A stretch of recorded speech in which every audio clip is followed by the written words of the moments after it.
All right, welcome to the Young Turks, guys. As usual in the Trump administration, another giant day of news. I think he's on the ropes. I think he's closer to gone than a lot of people realize. So I've got about 3 different stories that show that to you today. I got one in the first segment, but I think the story about what Roger Stone just said might be the most important one. Because I think it's a bellwether for what's coming. And then right before we got on the air, another news story broke, as happens almost every day in the Trump administration. Another unbelievable, outrageous story. Apparently, President Trump asked FBI Director James Comey to shut down the investigation into Michael Flynn. Now, recently on the show, it's all a whirlwind now. I forget if it was in a regular show, in a post game, or an old school. I was talking about, look, he's flipping out over Mike Flynn. It was yesterday on the show, and trying to contact him. And everyone is saying you can't contact Mike Flynn. He's a witness in this Russian investigation, but he's dying to contact him. You know why? Because Flynn knows. Flynn knows whatever happened. Flynn knows it, right? And so turns out he actually asked Comey to end the investigation into Flynn, which would be obstruction of justice, along with many other things. So he's in a world of trouble. I'll give you the full details on that story as soon as we have them. It's a whirlwind, guys. And then a little bit later in the program, I've got Bernie Sanders for you in this first segment. The attack against him has begun, since he's now the most likely to be, well, not the next president, because the most likely to be the next president is Mike Pence. But the one after that. And then Hillary Clinton is back, oh boy. And then more devastating details about the Russians. By the way, it feels like it was a week ago. I haven't even told you the story yet on the show, because it happened just like this right before we went to air yesterday, of what Trump told the Russians in the Oval Office. Man, his incompetence is causing news at a record-breaking pace. One bungle after another after another. Okay, now so we're gonna get to all that, but I wanna get started. First, I'm gonna start on good news, then I'm gonna get to maybe, not better news. The good news is so big, but one of the stories on why Trump might be in a world of trouble, and then Bernie. All right, so let's get started. Okay. So in the midst of all of the craziness of Donald Trump and all the news of the day, I don't want you guys to lose track of the fact that we're winning. Now you might be thinking, wait a minute now, it depends on what you mean by we. I mean, if you're talking about progressives, unfortunately our party these days is the Democratic Party, and they're losing at a record pace all across the country, electorally and certainly in policy. Yes, well that's certainly true. But if you mean we as in the movement overall and the tide of history, well, I have great news for you guys. So now some of this you have begun to see throughout all these years, of course, but when you look at it in one moment in time, it gives you a really great window into how much we're winning. So I say we in this case, meaning progressives. My definition of progressive is people who want to expand the circle of liberty. So conservatives want everything to stay the same. So if propertied white men had all the rights, they want propertied white men to always have all the rights. Now that was conservatives back in the day, right? And then they hold on and they say, okay, non-propertied white men as well. And they say, okay, well now that's the new tradition and heritage and culture, I want to hold on to that. Whereas progressives say, no, let's go forward. So expand that liberty to women, African Americans, and of course, gay Americans. So that brings me to this story. So how much are we winning on this issue? Well, we have changed the country's mind. I mean, it's a bold thing to say almost completely, but kind of. So new Gallup poll out, 64% of Americans say same-sex marriage, not civil unions, not a half measure, not some rights. Same-sex marriage should be legal. That's almost 2/3 of the country. Now, if you've gotten 2/3 of the country to agree with you on any issue, that is a giant win. That is not a small number. That is fairly irreversible, and that trend continues in that direction and has not abated. To give you context here, back in 1996, Bill Clinton is president. I thought back then the country was already headed in a progressive direction. But you know what percentage of Americans thought same-sex marriage should be legal? Only 27%. Isn't that amazing? We moved it from 27% to 64% in about 20 years. Amazing, amazing. So don't lose track of the progress. Yes, the arc of history does bend towards justice. And so let me give you now how the parties line up on this. 74% of Democrats now are in favor of this. That number should be higher, but we'll take it. Most importantly, 71% of independents now think same-sex marriage should be legal. It's over. We've won on this issue. If you have 71% of independents on your side, OVAH, OVA, okay? And then look at this, even 47% of Republicans. We've almost got a majority of Republicans saying yes, same-sex marriage should be legal. And of course it is. Supreme Court ruled in 2015 that it is now legal throughout the country. But it's one thing to win on the law or on a ruling. It's another thing to win hearts and minds, and we have. And you know why? We had an excellent case to make. It's because, of course, every American should have the same rights. Nobody's asking for extra rights. Gay Americans were asking for the same exact rights as straight Americans. They had the Constitution on their side, and they had logic and reason and decency on their side. Now, it also helped that this is a rare issue where the Republicans didn't care to spend that much money against it, so thank God. And so now one last thing about this. I know the Democratic Party loves to take credit for stuff like this, and some credit should be given. I think that it was really more progressives who were aggressively pushing in this direction, human rights activists, gay rights activists who were pushing in this direction. But you know, some folks who were Johnny-come-latelys and decided they were for same-sex marriage as late as 2013 or recently passed laws in their state. They're like, whoa, look at this, I'm so progressive. I'm for same-sex marriage. I know, that parade started a long time ago. Just because you jumped in front of it doesn't mean you led it. But no matter who led it, thank God it's going in that right direction, and I don't think it's ever gonna turn around. So don't lose sight of these great, great victories. So when I tell you we're gonna win on a different issue, you'll see why I say that. It's based on actual facts and history. It is, although in the short term we get hurt a lot, history is on our side. We own the future. Okay, so now let me move on to today's news. Okay. Now, Ann Coulter was one of the two people that we had banned on the show. We had to break that ban because the other person was Donald Trump. Now, we'd banned him years ago, but he broke that ban by becoming president. So credit where credit is due, I guess. And Ann Coulter then rode that wave and became relevant because she was one of his main backers. And hence, we started to talk about her as part of the national conversation. Before, she was just a sideshow, maybe a freak show, part of the circus, right? And just trying to get attention. But she does represent the extreme right wing in this country in some ways. So she became relevant in that sense. And she wrote a book, for example, called In Trump We Trust. And that really did capture the zeitgeist, at least of the right wing at the time. And she said that she worshiped, quote, worshiped him with, quote, blind loyalty. Well, she's relevant again because apparently she has opened her eyes, and that worship appears to be coming to an end. Now, again, as a particular performer in this circus, don't care much about what Ann Coulter thinks, but as some representative of the extreme right wing, it is an important bellwether.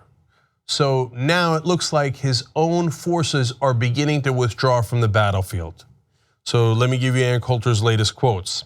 She told the Daily Caller, a conservative website, everyone who voted for him knew his personality was grotesque. Damn. Now, I don't remember you saying that, Ann, during the campaign. I don't remember you calling him grotesque. I remember you talking about worshiping him. If he was so grotesque, why did you worship him? They're heading for the exits, guys. Okay, that's on his personality, but it's about to get worse. Now, she says, as far as the issues go, boy, things don't look good. All right, I love it. She says, I'm not very happy with what has happened so far. I guess we have to try to push him to keep his promises. But if he doesn't keep his promises, I'm out. Here's Coulter looking for the wait. Where's the chute? Where's the chute? Get the hell out of there. Now, why is she saying that? And why is this relevant again to the national conversation? Because it is true that Donald Trump has not kept his promises to the right wing. So, for example, story out yesterday in the news about immigration. I mean, that was his #1 issue, right? Build a wall, and I'm going to make sure you guys get higher wages because we're going to keep the immigrants out. And it turns out he cut a deal with the giant farming companies, and he's going to let them keep hiring exactly who they were hiring. So well, then that defeats the whole point. He's targeting like 4th graders, threw out a guy who was a business owner in Indiana, and going after political enemies. But the whole point was raising wages and et cetera. He's not going to do any of that. He said that he was against the global financial elite and he was going to drain the swamp. And then he put his 5 of his top advisors are Goldman Sachs guys. The cultures of the world claimed that they hated the Goldman Sachs global elite. So he said he was going to get on NAFTA. He says now he's reconsidering. He doesn't even know what NAFTA is. So he's delivered on almost none of his promises to the right wing.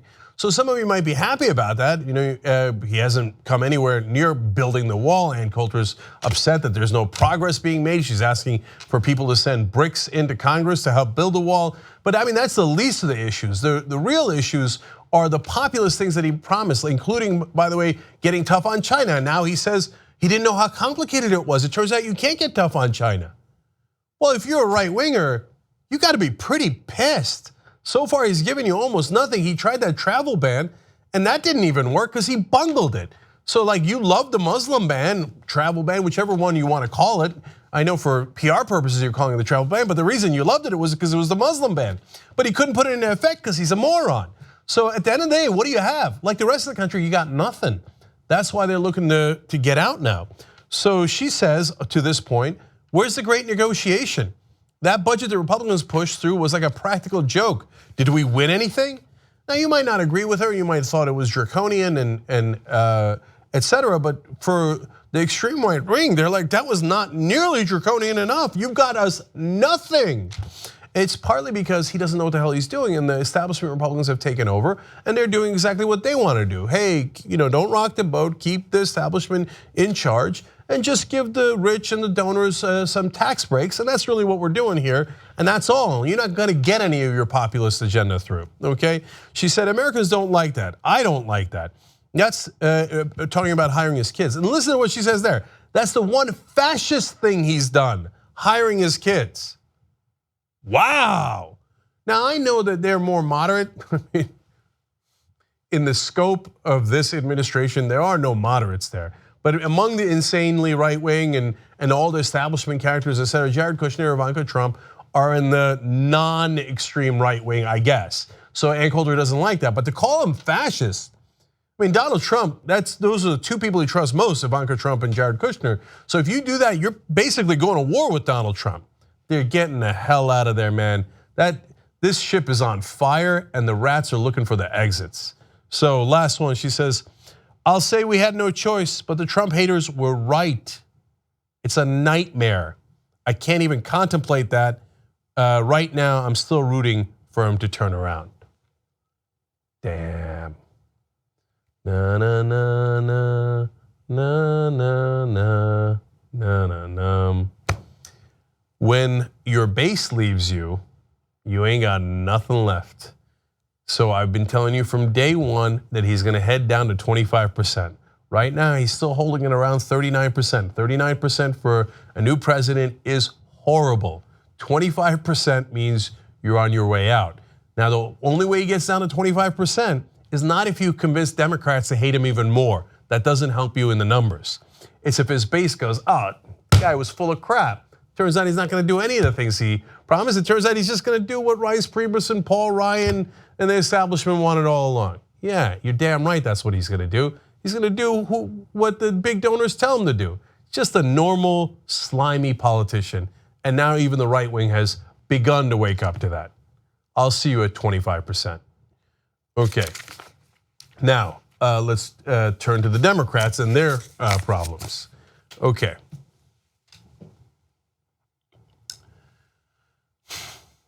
Politico with a very interesting article about Bernie Sanders and whether he's going to run for president.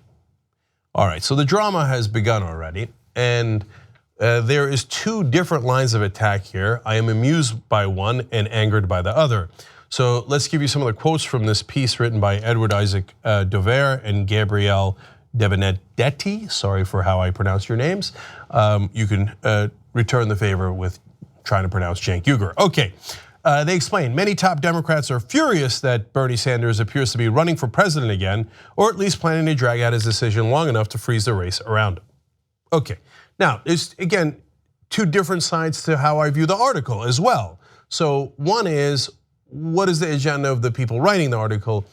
Two, and much more importantly, what is the agenda of the people who gave him this story? So the Democratic establishment goes to these writers and says, okay, here's what we're mad about, and that's why they write the story. And it is telling of what those folks think. So that's why, in a sense, the story is important and helps us understand the landscape. So, as you see in that article there, the Democrats apparently are furious that Bernie Sanders is thinking of running for president. Why would you be furious that the most popular person on your side that is also happens to be the most popular politician in the country is thinking of running for president? Shouldn't you be overjoyed? I mean, what a weird statement, isn't it? Imagine if like JFK is the most popular politician in the country. Democrats are like, oh, we're furious that he's thinking of running. Barack Obama, if he was the most popular politician in the country, he's thinking of running. Oh, we're furious about it. Why would you be furious? He's on your side. That's because they think he's not on our side. Not the whole Democrat independent thing. No, they think, no, he actually wants to get money out of politics. He's not going to do what the donors and the lobbyists and the consultants want. Oh no, watch out for Bernie Sanders. Well, at least you're showing your hand in a very obvious way. So now they go on to explain, outside of his tighter than ever inner circle, friends and staffers who'd be happy to back him again say they rarely, if ever, speak to Sanders these days. Okay, now this is where they are pretending to care about Sanders supporters. Now, look, to be fair, they might have gotten one or two people inside the Sanders camp to say something like that. But overall, Democratic establishment, please don't feign any interest in, like, oh golly gee, I just care so much about the Sanders supporters. Whatever will become of them. Okay, now for the ones who are mad that Sanders hasn't told them what he's going to do yet, okay, that's your problem, man. He doesn't owe you anything. He'll tell you when he wants to run, when he's going to run. Like, what? We just got started. We just got past 100 days of Donald Trump. Why does he have to tell you something that's going to happen 3.5 years from now? Look, I know I'm not unaware of the machinations here. They're thinking, okay, wait, should I join Joe Biden's campaign? I got to get paid, right? Should I join Elizabeth Warren's campaign? Whoever is running, right? So Bernie, you got to tell us so that I can get onto the campaign. Yeah, but that's your interest. That's not necessarily the country's interest or Bernie Sanders' interest. Okay, so they explain Sanders hasn't made any decision and he tends to dismiss the discussion about 2020 as dumb. He hasn't fully committed to running for re-election to the Senate next year. Yes, that's his prerogative. I mean, on the one hand, the Democratic establishment keeps saying, oh, he's gonna be 79, that's way too old for him to run. On the other hand, they're like, why won't you tell us what you're gonna do 3 years from now? And so which one is it? Like maybe he thinks, well, I don't know how I'm gonna feel 2 years from now. I don't know how I'm gonna feel when I'm 77. Give me a minute here, let's try to pass some policy. Let's fight Trump, let's figure out what's going on. Let's actually push the country in the right direction. No, tell me what's happening, because everybody in Washington needs jobs and all of our jobs are on the line. So you gotta tell us what's happening. Okay, take it easy, man. He calls it dumb and Politico goes, oh great, then let's write that article talking about the thing that he thinks is dumb. Okay, so now, they say, but the senator who'll be 79 next time the New Hampshire primary rolls around is continuing to put himself at the center of the conversation.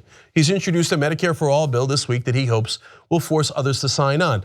Like there's 1,000 frustrating quotes in this article, but that might be the top one.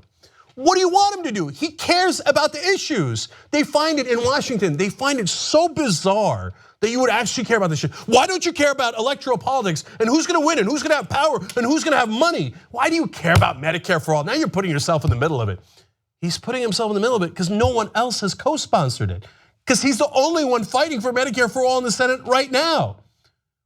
Because he cares. I know it's so foreign to Washington. That's why they're never gonna understand him. They're like, that's so, why? If you're not gonna run for president and grab all the power, why are you in the middle of this issue? Because he cares about it? I know, totally foreign thought to everybody who works in Washington. Okay, now they explain he's joining Ohio Governor John Kasich for a CNN town hall tonight that's being held on the evening of the Center for American Progress's forward-looking ideas conference, an event Sanders wasn't invited to. Indeed. Okay, Center for American Progress, unfortunately, is now the epicenter of the Democratic establishment and the corporate Democrats. So they did this, what Politico describes as a forward-looking conference. They called the Ideas Conference. They invited no progressives to it. They didn't even invite the most popular politician in the country who's on their side because they don't want to hear from him. They want to hear from their corporate buddies. So they invited a bunch of politicians. It's like a useless conference. So in this case, he's like, okay, Kasich, I'll debate him on the issues because I care about the issues. Let's do the debate. They're like, why are you showing up to the debate? Like, nobody even invited you. Did you think maybe you should write an article about why this guy doesn't get invited when he has the best poll numbers? Did that not occur to you? Okay. By the way, let me say one more thing about his age. Right now, everybody's talking about it. You might not see it, but in Washington, everybody's talking about how Joe Biden's gonna run. Joe Biden's going to the first primary in caucus states. He's doing events there. That is a telltale sign that he's gonna run. But every time you mention Sanders, oh, he's too old, too old. He can't run, he's too old. Do you know how much older Bernie Sanders is than Joe Biden? Well, that's gotta be a big difference. 10, 20 years? 1 year. Bernie Sanders would be 79 in the 2020 elections. Biden would be 78. But not one soul has mentioned how Joe Biden is too old. Because if you're an establishment guy, awesome. Bernie, why are you here? Why are you in the center? Why are you not deciding yet? What's wrong with you? We're furious with you, Bernie, for being so popular. Okay. Now, here's Marcos Molitzis, Daily Kos founder, former progressive. I'm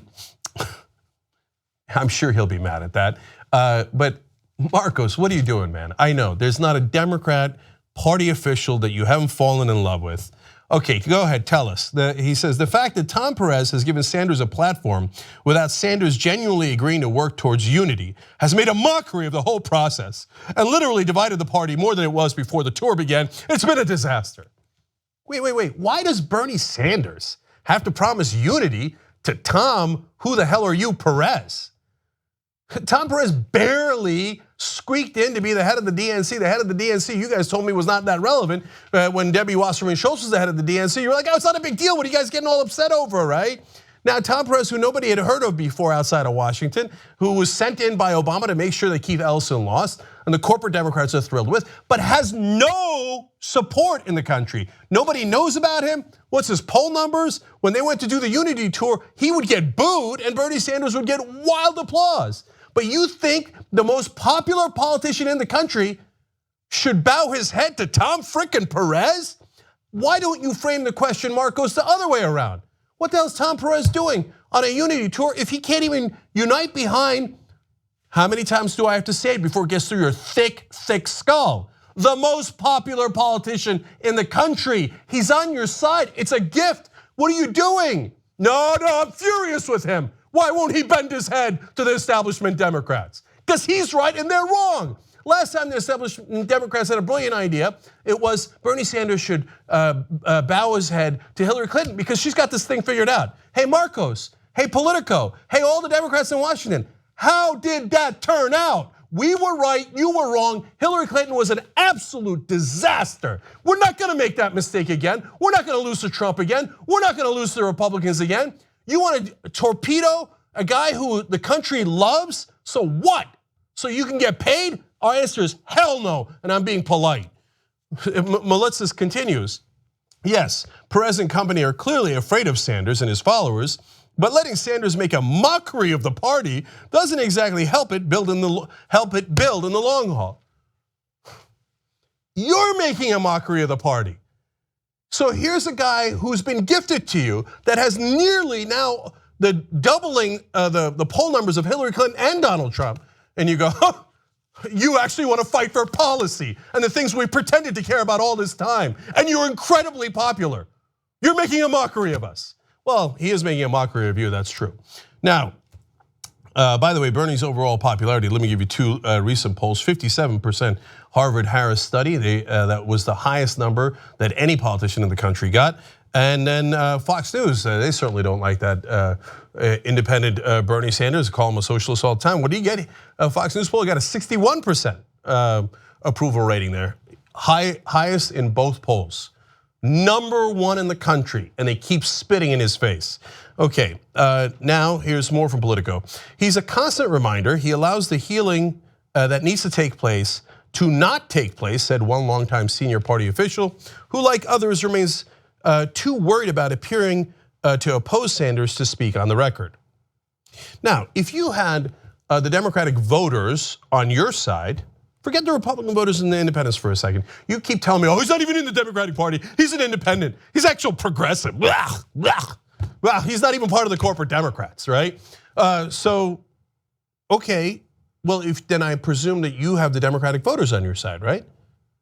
Then why are you afraid to oppose him on the record? Shouldn't you be really popular in opposing him? Oh, you don't have the Democratic voters on your side. You're afraid of pissing off all the Democratic voters while shivving him in the back and giving anonymous quotes to Politico. Oh, that's why you're doing it. How do I know? Again, it's not my gut, it's not my intuition, it's numbers. So, Harvard-Harris survey. What percentage of Democratic voters approve of Bernie Sanders? Again, #1, 80%. 80%. 4 out of 5 Democrats are on our side, not your side. So don't pretend that you represent Democratic voters or the Democratic Party. You don't, and that's why you're afraid to come out and say it publicly. Okay. But by the way, I don't know anybody on Bernie's side who's afraid to come out publicly. Here I am, right? Here are all the other folks that are on Bernie's side. They're all public. You know why they don't mind saying it publicly? Because we're not embarrassed about our position. We're not embarrassed by our policy points. We're not embarrassed about the guy that we back. And we have the voters on our side and you don't. So I guess that's a sad day for you. Okay, Donna Brazil chimes in, this ought to be good. She says, he's not someone we should go to. Really, Donna, wow, what a shocking conclusion that is coming from you, former head of the DNC. He's not someone who we should go to build or rebuild or expand our party unless he's willing.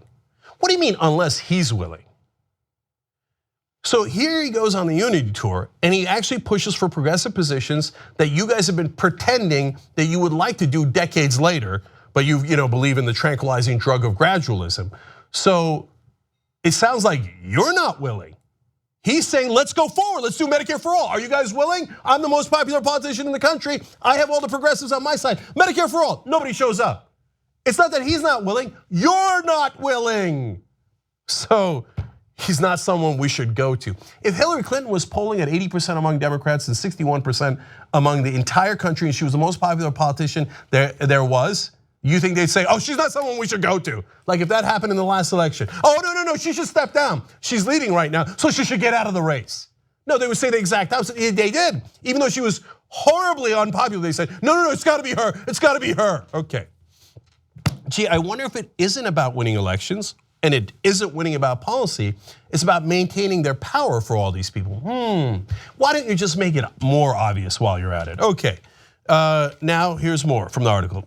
When he warned those up for re-election in 2018 against centrism, this is referring to Jeff Weaver, who's campaign manager for Bernie Sanders. It raised eyebrows in the room. After the Democrats lost to Donald Trump, they lost the House, the Senate, 69 out of 99 state legislatures, the Supreme Court. They've lost everything there is, going the so-called centrist route. Bernie Sanders' campaign manager, former campaign manager, now is at Our Revolution, says, hey, maybe centrism is not the right idea. And in Washington, everyone's like, oh, raised eyebrows, really? Well, then how do we get donor money? It isn't about winning elections. It's about getting paid for these guys. Okay.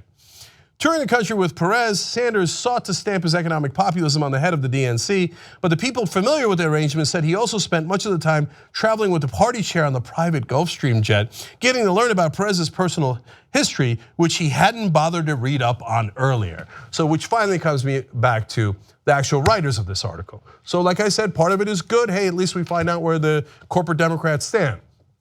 Part of it is, hey, my friends in the Democratic Party, you are my cherished sources. Who would you like me to shiv? Oh, Bernie Sanders would love to.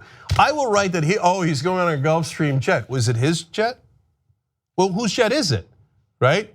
Oh, he didn't write that part, but you smeared him like as if like Bernie's some sort of high-flying guy who's, oh, yeah, I can't wait to get on the Gulfstream. Why did you put that detail in there? Why didn't you flip it the other way around and go, why is Tom Perez on a Gulfstream jet with Bernie Sanders? What the hell's going on with the head of the DNC? Where the hell did he get that money from?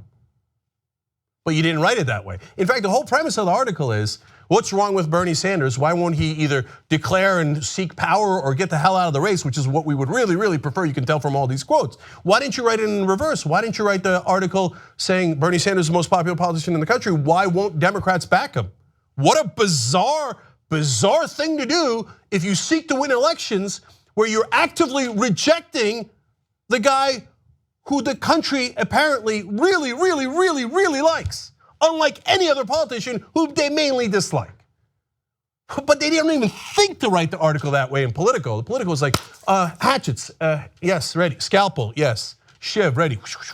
Okay, not just the Gulfstream jet. The other thing is he hadn't bothered to read up on Tom Perez's history. He's fighting for Medicare for all, for $15 minimum wage. He's got all the policy issues down pat, and you criticize him for it. And now your attack against him is that he doesn't know the bio of Tom Irrelevant Perez enough? Because the whole mindset is Bernie Sanders must bow his head. He must bow his head to Tom Perez and Donna Brazil and to every lobbyist and every consultant and every Democratic Party hack in Washington. And if he doesn't bow his head, then he's not giving us unity. It's a debacle. He's ruining the party.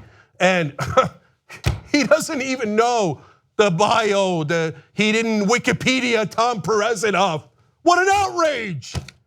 Why don't you think about it in reverse? What does Tom Perez know about Bernie Sanders? Why doesn't Tom Perez ever back Bernie Sanders' progressive policy calls while they're on that so-called unity tour? Bernie Sanders says Medicare for all. Tom Perez says, we want to get together with everybody, and we like unity and love, and we want to bring people together, blacks and whites and women and men. We want to bring them together and then do what, Tom? And do what? I can't tell you that. My donors don't want me to say a thing about that. Yeah, that's what I thought, Tom. So I got a message for the Democratic Party.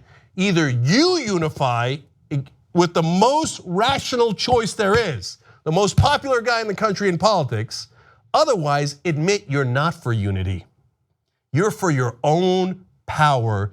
You don't give a damn about unity. You don't give a damn about winning. That's why you lost to incompetent buffoon Donald Trump. How dare you even talk about anything as if you know how to win in politics when you just lost to Donald frickin' Trump and admit that you don't ever and will never care about policy. Okay, gee, I wonder why Bernie's got 80% approval among Democratic voters and you guys are hiding in the bushes. Young Turks.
Guys, we'll get to tweets later. I got 1,000 things to share with you guys. Let's go to the next Democratic story, and then I'm going to be back to Trump.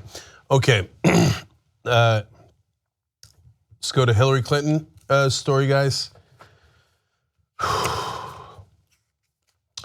There we go. So Hillary Clinton has decided to join the fight. God help us. Okay, Paul Blumenthal from the Huffington Post explains, 6 months after losing the presidential election to Donald Trump, Hillary Clinton has launched Onward Together, a nonprofit to fund groups that encourage political involvement. Well, kind of. Political involvement if you're doing the right things, but not if you're not. My guess is that they're not going to back any primaries against corporate Democrats, right? Of course. As long as you toe the line, then they will be onward together. If you don't toe the line, okay. She explains, Hillary Clinton says, from the Women's March to airports where communities are welcoming immigrants and refugees to town hall meetings, in every community, Americans are speaking up and speaking out like never before. In other words, there's a parade. How do I jump in front of it? Okay, great. She cited new activist groups, including Indivisible, Swing Left, and Run for Something, that emerged in the wake of the Women's March. She also sent out a tweet that I want to share with you guys that listed a couple of other groups. She said, again, Indivisible, Swing Left, Color of Change, that's a great group. Emerge America, Run for Something, and Governor Howard Dean.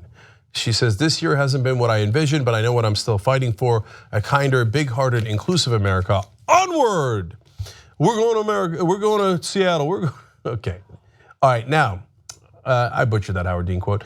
I like how they throw Howard Dean in there. Howard Dean used to be a progressive fighter, but for a long time now, he's been a lobbyist in Washington. And so they always throw him in there like, remember Howard Dean?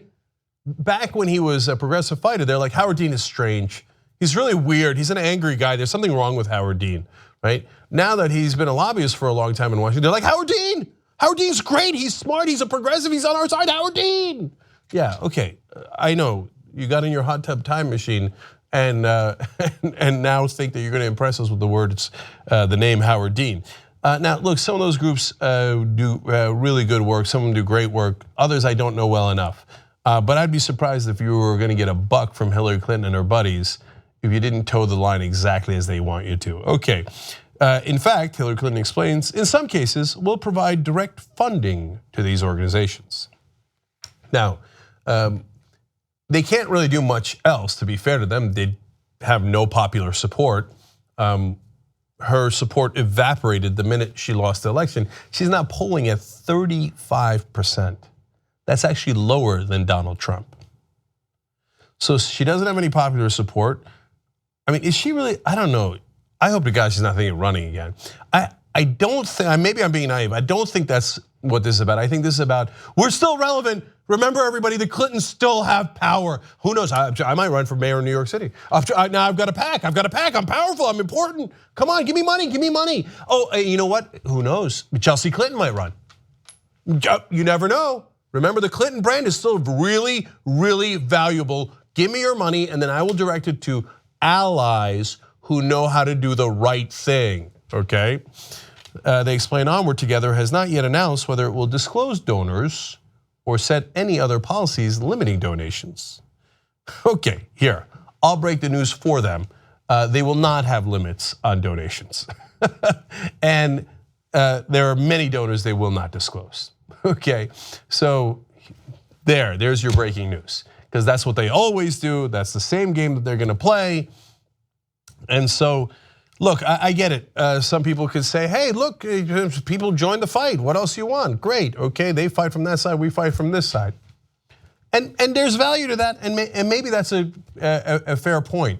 And the proof's gonna be in the pudding, so we don't quite know yet. But if history is any guide, the folks who have set up this PAC, including Hillary Clinton, have never really pushed for progressive policy positions unless they say, oh, but super incremental. Let's just like take a 1% step and then the donors are comfortable that you haven't really rocked the boat. Remember, it's the donor's boat, so be careful, don't rock it too much. Let's go nice and easy status quo with 1 to 5% change So you get lulled into a sense of complacency, and we keep taking all the money out, right? My guess is that's the direction they're gonna go. But I would love, love, love for them to prove me wrong. Like they get in the fight, they roll up their sleeves and they're like, okay, Medicare for all, $15 minimum wage, free college education, no more wars, let's go, roll up the sleeves, let's go. Come on voters, let's go, let's do grassroots, I'm gonna go knock on doors. Wait for it, but don't hold your breath. By the way, we have a poll on this, tytnetwork.com/Hillary. Should Hillary join the resistance or go back into the woods? I believe last I checked, Into the Woods was winning 93-7. No, and then the Hillary Clinton, no, that's not true. Then the Hillary Clinton bots came in and started voting. You know that now it's got over 100,000 votes, and still they couldn't get to 50-50. Do you know that when you vote in our poll, but you're not a real person, we can tell? So when the number of people who voted in the poll is way higher than the number of people who actually visited that page, we know that correct the record's been there. Let's correct this poll, this is not going well for us. We're losing 93-7. They cranked it all the way up, had a bunch of BS votes that got her to 57% join the resistance. And then the actual human beings showed up and they're like, no, I don't think so. And now they're back to under 50%. Okay, so Hillary Clinton and all the donor class in Washington, if you have actual human beings on your side, then have them vote at tytnetwork.com/Hillary. Otherwise, keep your bots. Okay, another story about the possible fate of Donald Trump. Let's do this. Okay. Weird happenings in Washington right now that lead me to believe that Donald Trump is in way bigger trouble than even the press understand. So obviously, there's the James Comey firing, which is a firestorm on top of all the general incompetence and controversies that he's caused. And now we find out that he accidentally gave classified information to the Russians in the Oval Office. And now we find out on top of that today that he asked James Comey to stop investigating Mike Flynn, which is arguably obstruction of justice. And the reason he wants him to stop investigating is because Mike Flynn knows the deal that happened with the Russians. That is a fair assumption. Okay, so then Marco Rubio randomly starts tweeting out Bible verses. That's strange. He tweets out, peace I leave with you, peace I give you. Not as the world gives, do I give to you. Do not let your hearts be troubled or afraid. John 14:27. Apparently this is a Bible verse that people turn to in very, very troubling times. Okay, then he quotes another Bible verse. He says, commit to the Lord whatever you do and your plans will succeed. The Lord works out everything for his own ends. What's going on here? Is Jesus coming back? What? So now, a lot of people saw this on social media, including conservatives, and they're like, that's not normal. What the hell is next?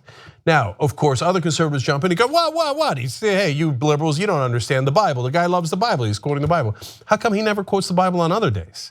Why today, of all days, all of a sudden these things about like, don't worry, as things come to a horrible end, God works in mysterious ways and you will be comforted. Like, as I see those quotes, I think either Marco Rubio has a sex scandal that he's about to tell us, or he knows something about the Trump situation and how bad it is more than we do, okay? Now, but even so, by itself, I wouldn't have done that story if that was the only clue that we had. But let's look at the other context. Then we turn to Roger Stone, who goes on Alex Jones' show and says something incredibly strange. He tells you about how they're going to attack Donald Trump. But mind you, no one has actually said this yet other than Roger Stone. Let's watch, then I'll explain. It's a disclaimer right up front. They're going to say that this is a conspiracy theory, but it's the stone cold truth. They are going to claim that Donald Trump has Alzheimer's, and that it is progressive, and that is progressing, and that is the source of his insanity. I've talked to the president fairly recently. He is sharp as a tack. There is no evidence of any deterioration in his thought process. This is completely bogus. But under the 25th Amendment, if a majority of the cabinet plus the vice president agree that the president is incapacitated, well, then he is removed. And if he seeks to fight the charges, it goes to the U.S. House of Representatives, where erosion among Republicans could destroy the Trump presidency. This is bogus. They could not beat him at the ballot box. So now they seek to remove him by claiming that he's insane. Look at his record on the economy. Look at his appointment to the Supreme Court. Look at the way he has the Chinese doing our dirty work in North Korea, and you will see he's not crazy. He's a genius. I was about to say, if that's insane, we need more of it. But this is the game plan. Watch carefully. You're going to see the word Alzheimer's more and more in the next several days. Well, I'm paying attention very, very carefully, and I had not seen Alzheimer's until Roger Stone said it. So either he knows what the Republicans are going to claim about Donald Trump, certainly doesn't have any worthy context in the Democratic camp, or he just planted the story. And I think that is far more likely. It's a classic Roger Stone move to say, now what they're saying about how Donald Trump is insane is not true. Who said he was insane? Nobody said it. Now the thing about Alzheimer's, let me tell you something. Did I say Alzheimer's? I think people might be saying Alzheimer's soon. Remember everybody, Alzheimer's, but he doesn't have it. Now that's not just a pull to shoot. That's a legal defense. If you're worried that they've got good evidence on you colluding with the Russians, that's why you say, oh, they're saying he's insane. So you could later say, oh, no, poor Donald Trump was losing his mind. He had already gone insane, insanity defense. So of course, you can't hold him responsible for the deal that he made with the Russians. He had Alzheimer's. No, look at all his erratic behavior. They have begun to set up his legal defense. Tick tock, tick tock. Nobody said Alzheimer's but Roger Stone. And Roger Stone is very connected to Donald Trump. He bragged to the Young Turks that he was the guy who convinced Donald Trump to run in the first place. He just said he's been talking to him all the time. By the way, Donald Trump recently said he hadn't talked to Roger Stone in a long, long time. As usual, one or probably both of them are lying. Now, final part of this is, I told you that if he was gonna go, it's the Republicans who of course have to push him out. They're in the majority, right? So the first thing is you'd see Republicans start to backpedal away from him. Today, Ben Sass, so many others, Jeff Flake in the past, et cetera. Chaffetz is leaving Congress so he doesn't have to investigate Donald Trump. And then I said step two would be all the people that he wronged on the Republican side who would then look for revenge. John McCain out today going, God, I can't believe what he did with the Russians. And John Kasich saying it's outrageous what he did with James Comey. So all the guys he'd wronged in the past. And I said the final step would be Paul Ryan, because Paul Ryan is of course the Speaker of the House, and he's the one that's gonna have to make the decision on, are we gonna move forward on impeachment? So if you have the threat of impeachment, then he resigns and claims Alzheimer's, right? So when you go to Ryan's spokesperson, he says that Congressman Ryan, quote, hopes for a full explanation of the facts from the administration. And it has begun. This could happen much quicker than you anticipate. I think all of these are very telling. Tick tock, tick tock. Young Turks.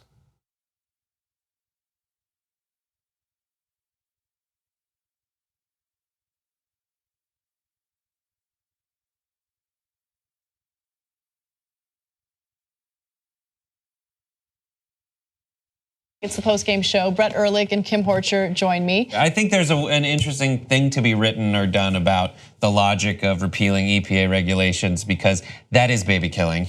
Yeah.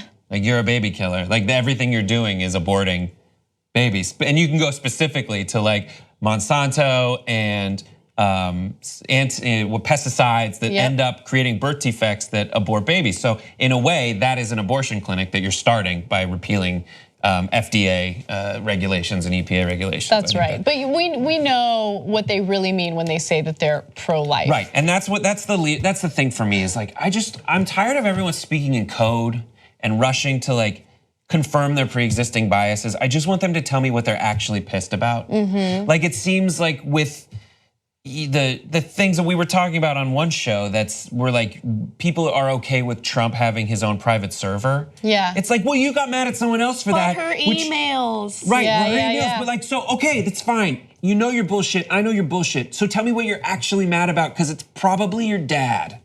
Yeah. Like, it's probably your mom and your dad, and that's why you're mad. And it's created this crazy shit from this probably very personal relationship you have with your parents. And I get it, and you're angry and frustrated, and you're talking in strange codes and giving certain people passes and other people not. You read headlines and articles in this sprint to find some way to confirm what you already believe. Yeah. And you stop when you get it, and you don't read the end of it. Like, I get it, but tell me what you're actually mad about. Can we, okay, you know what? This is a good therapeutic exercise to close out the postgame show. Why don't we each state what we are the most angry about? I'm the most angry about boycotts right now. Oh. Just like, oh, boycott it, that thing's the worst. Like, if I were to get into a business right now, it would be litmus paper sales.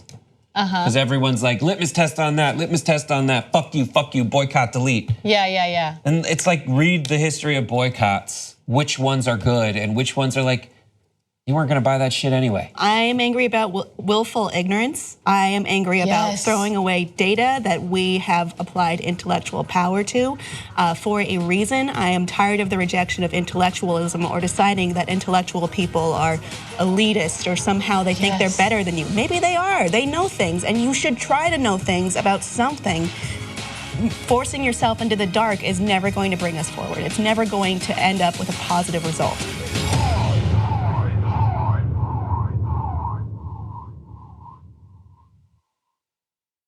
I'm Hassan Piker. Don't forget to follow me on Instagram at Hassan D. Piker and on Twitter at Hassan the Hun. And this has been The Breakdown.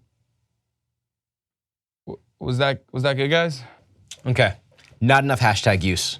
Hashtag abs, hashtag model, hashtag woke bay. Hashtag one black friend. I'm thinking more rings. I got him here. You need more accessories. Way more accessories. I don't know where to put it. Come on, throw these on. Woke bay, not sleep bay. More sexy too. When's the last time you posted on Instagram? Too long. days? Come on, man. No, you need to post at least once an hour. What's the outfit of the day today? Is this what you're going this with? is what I'm gonna go with. No. We need more accessories. We need. This doesn't have anything to do. It doesn't. For your gay audience, man. Yeah, Come the on. gays love you, man. Okay. What else? What else do I need to do? You haven't appropriated a culture in a week. We have like a kimono or something. Damn, about that the looks video? good on you, Is this- dude. Perfect. How many rings you got on? Do we have any more? I got 3 more. Yeah, can we get more rings on this? And when you're done, kiss the ring. Look at the camera. Kiss the ring. Maybe like a little wink. Islam's role in terrorism and all the Huffington Post articles weren't doing well. I wasn't. How many likes did our last outfit of the day picture have? Only like 100,000. So I think that's where your focus needs to be. I hear you on all the blah, blah, blah social issue. We need to focus on followers. Kids in Yemen. We don't care if you sleep at night. Dab, dab. Okay, I'll dab. There you go. More. Talk about yourself more. I'm Hassan Piker. Don't forget to follow me on Instagram. Yeah, be more into it. Instagram is Yeah. important for me. Americans losing access to healthcare coverage. I hear you. Attack Tommy more. I've done it so many. She shoots out of her living room now. It's like punching down now. We're okay with that. But it helps the brand. We made you. We got you verified. You're nothing like, come without on. us. So I don't know what else I need to do here. Dude, just take off that shirt. That's exactly why Tommy Lauren is stupid. I hate you. I'm Hassan Piker. Follow me on Instagram. Hashtag woke bay. Hashtag woke bay. Please follow me. Please. Hey guys, we're back on Young Turks.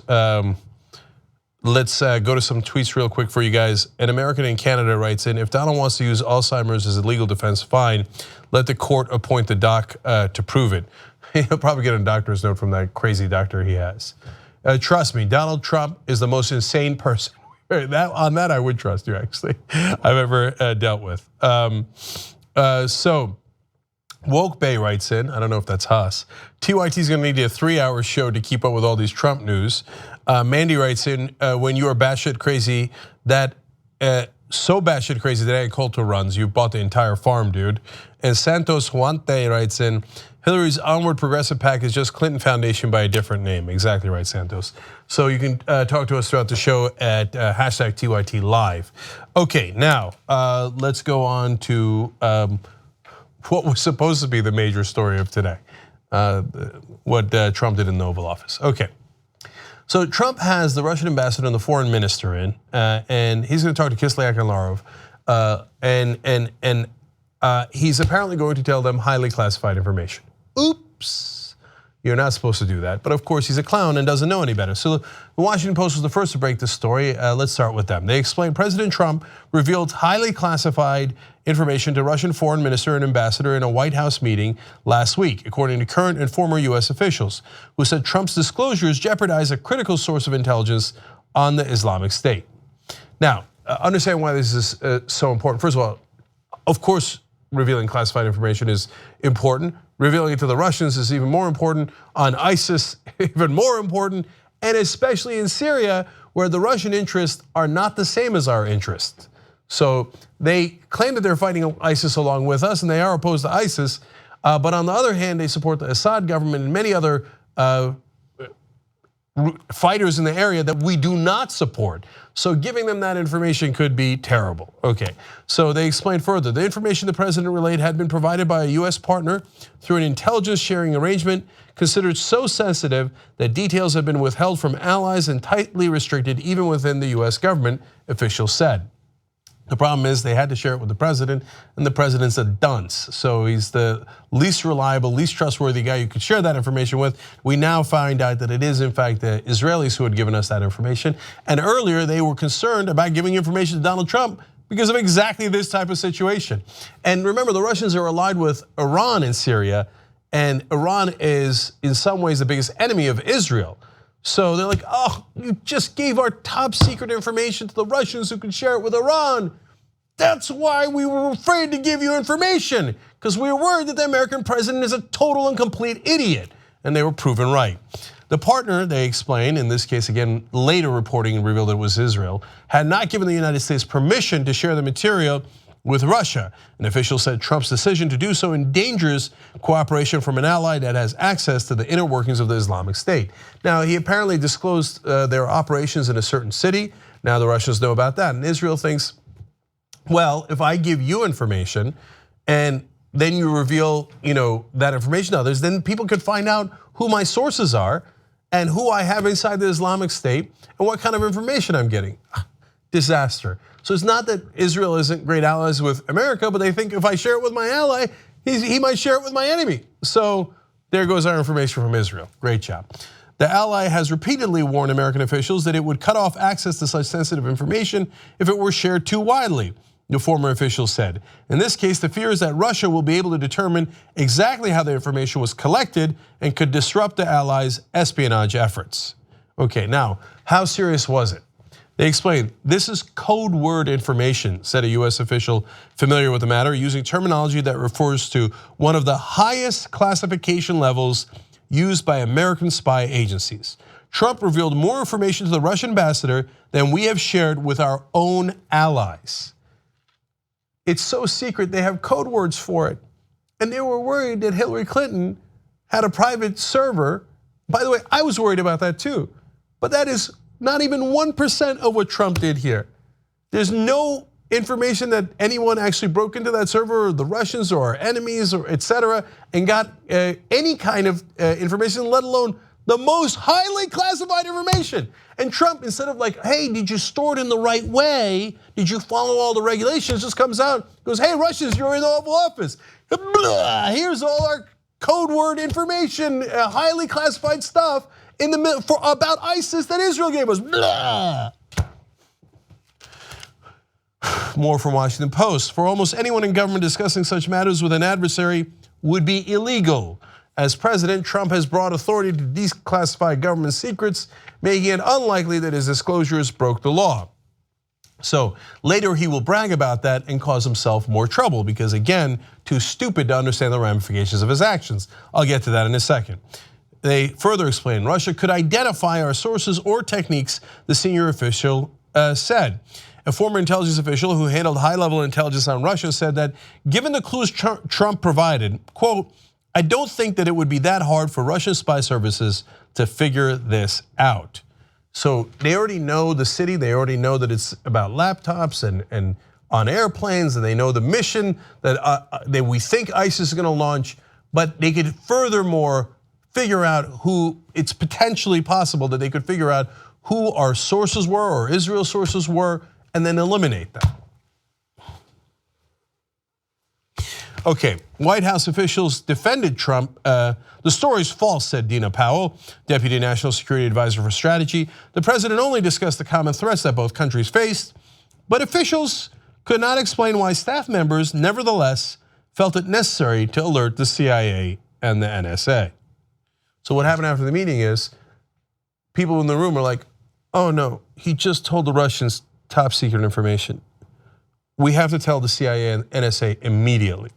Later, Trump goes, go lie for me, go say it didn't happen. So Dina Powell comes out and says it didn't happen. They're like, okay, then why did you tell the CIA and the NSA in a panic that it did? It doesn't matter. Trump's gonna tell him the truth later accidentally anyway. Never lie for Trump. He's gonna throw you under a bus. So a US official said, now we go to BuzzFeed. They added to the reporting. They say, quote, it's far worse than what has already been reported. Oh, damn. Because what's been reported is already pretty bad. Okay, now we go back to the Washington Post. A former senior US official says, it is all kind of shocking. Trump seems to be very reckless and doesn't grasp the gravity of things he's dealing with, especially when it comes to intelligence and national security. I told you he's a child, he doesn't understand anything, and he's too lazy and incompetent to figure it out. Now we go back to BuzzFeed. This is an Israeli intelligence official. They say, we have an arrangement with America which is unique to the world of intelligence sharing. To know that this intelligence is shared with others without our prior knowledge, that is for us our worst fears confirmed. Okay, now let's go to what part of what Donald Trump said in bragging to the Russians, because he's a child. He's like, oh, I have toys. I have a lot of toys. I want to brag about it. He said, I get great intel. I have people brief me on great intel every day. Oh, Jesus Christ, man. Yet they know that. They're the Russians, they also have great intel. You're not supposed to brag and tell them what the intel is. And besides which, you're a freaking embarrassment, man. Who goes to the Russians and tries to impress them by saying things like, I get great intel. I have people brief me on great intel every day. Everybody knows that. You're the president of the United States. Everybody knows you get intelligence every day. But he's the only one who didn't know it. So he's like, did you know that they brief me every day? Yes, schmuck, we all knew that. Okay. Bob Corker is asked about this, Republican in the Senate. He says, obviously, referring to the White House, they're in a downward spiral right now. And I've got to figure out a way to come to grips with all that's happening. Republicans starting to bail. Then he's got to have McMaster, who's the National Security Advisor, lie for him. This is not going to end well. McMaster says right after this news broke, at no time were intelligence sources or methods discussed, and the president did not disclose any military operations that were not already publicly known. And then he went and doubled down and said, I was in the room. It didn't happen. Okay, that's what McMaster says. Then, of course, here comes Trump with yet another bungle. After he had Dina Powell and McMaster and Spicer and everybody come out and say it didn't happen, the story's false, he confirms it. Okay, Donald Trump tweets, of course, as president, I wanted to share with Russia at an openly scheduled White House meeting, which I have absolute right to do, facts pertaining to terrorism and airline flight safety, humanitarian reasons, plus I want Russia to greatly step up their fight against ISIS and terrorism. Why did you have all your guys go out there and say you didn't share that information? Then you turn around on Twitter and say, I got a legal right to share it.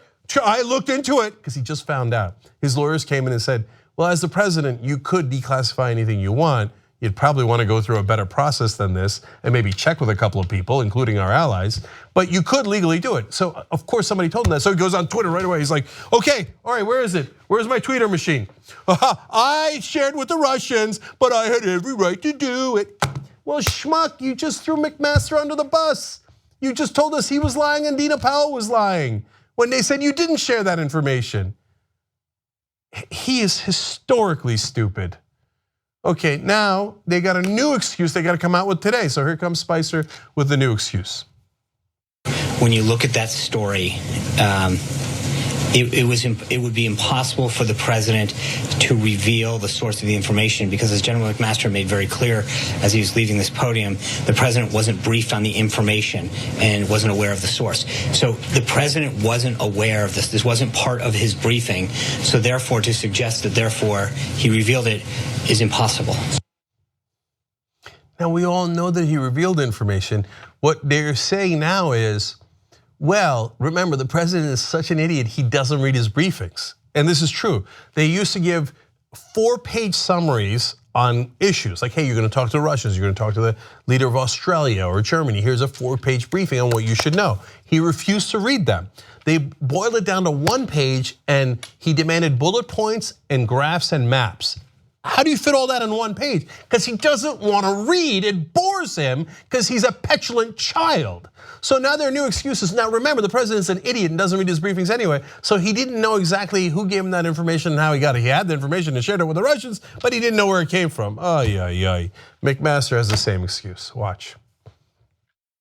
And I should just make maybe the statement here that the president wasn't even aware, of where this information came from. He wasn't briefed on the source and method of the information either. Remember, the president's an idiot. He doesn't know anything. He told him highly classified information, but he doesn't know where it came from because he doesn't read his briefings. Did that help? Final quote for you guys comes from Donald Trump. He tweets, unbelievably, this is not an old tweet, this is a recent tweet, just from today. I've been asking Director Comey and others from the beginning of my administration to find the leakers in the intelligence community. But dude, we found the leaker. It's you. You just leaked to the Russians, so mission accomplished. You figured out who the leaker was. It's the first thing Donald Trump has done. Okay, last thing, real quick. Okay, related to this story, okay? Now, I know from the Republicans that endangering classified information is a very serious offense. I know this because they chanted lock her up about Hillary Clinton because she used a private server that might have endangered information. It didn't actually endanger the information. To the best of our knowledge, the Russians or any other enemies that we have or allies did not get that information, but she endangered it and they thought it was outrageous. Now, at the time, Paul Ryan said, individuals who are extremely careless with classified information should be denied further access to such info. Well, that's a little uncomfortable given that Donald Trump was now extremely careless with classified information inside the Oval Office and shared it with the Russian foreign minister and the Russian ambassador. He told them about a plan regarding ISIS that Israeli intelligence had given to us and warned us not to share even with our allies, let alone people like the Russians who are allied with Iran, who is fighting against Israel behind the scenes. Oops. So Paul Ryan, do you think that's it? Donald Trump should not have access to classified information anymore? He probably secretly does think that. Anyway, at the time, he had said, given Clinton's record of extraordinary lack of discretion and judgment, the risk is just too great. Well, given what Donald Trump has done now, our allies agree the risk of giving top secret information to the Americans is apparently too great. Okay, now, you think it's just Paul Ryan? No, here's another guy who thought it was an egregious thing to do, to risk sharing classified information with people who shouldn't have it. It's clear from the FBI report that Hillary Clinton lied about her handling of confidential information. She said she couldn't recall details about her mishandling of classified information. Outrageous, ridiculous, lock her up, lock her up. That's not all, let's go to the tweets. When it comes to Donald, there's ample evidence here. This is from during the campaign. He said crooked Hillary Clinton and her team were, quote, extremely careless in their handling of very sensitive, highly classified information. Not fit. Well, you said it, brother. Okay, anyone who's extremely careless in handling classified information, not fit for office. I didn't say it, Donald Trump said it. Here's another quote. WikiLeaks proves even the Clinton campaign knew crooked, mishandled classified info, but no one gets charged. Rigged. Okay, so I guess he thinks that if you mishandle classified information like that, you should be charged. Good to know. Lock him up. Lock him up. Okay, here's another one. The real scandal here is that classified information is illegally given out by intelligence like candy. Very un-American. I don't think he gets more given out like candy than the Russian ambassador and foreign minister walking into your office and you go, hey, did you know what ISIS is up to? Let me tell you our top secret classified information about what ISIS is going. And maybe you want to go share that with Iran. Very un-American indeed. Final one for you guys. The real story that Congress, the FBI, and all others should be looking into is leaking of classified information. Must find leaker now. Good news for you, Donald. You found him. Again, it's you. That was from back in March. And after an exhaustive search, Donald Trump finally looked in the mirror. All right, we have more stories for you guys in the so-called second hour, and they are devastating, including Rahm Emanuel. He's got a new idea on unity for us. Can't wait.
All right, back on the Young Turks, Jen and Anna with you guys.